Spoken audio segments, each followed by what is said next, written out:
অৱশেষত চতিয়াৰ ভোলাগুৰিৰ দয়াল মণ্ডলৰ হত্যাকাণ্ডৰ সৈতে জড়িত অভিযুক্ত নুমল মুৰাক আটক। চতিয়া আৰক্ষীয়ে বিশ্বানাথৰ পৰা পলাতক অভিযুক্ত নুমলক আটক কৰিবলৈ সক্ষম হয়।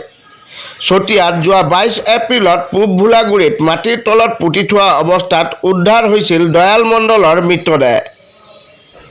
দয়াল মণ্ডলৰ মৃতদেহটো নুমল মুৰাৰ বাসগৃহৰ বাৰীত মাটিত পুতি থোৱা অৱস্থাত উদ্ধাৰ কৰা হৈছিল।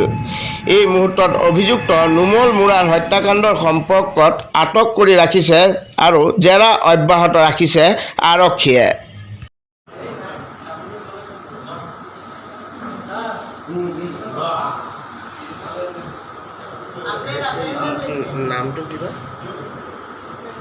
নামটো কি?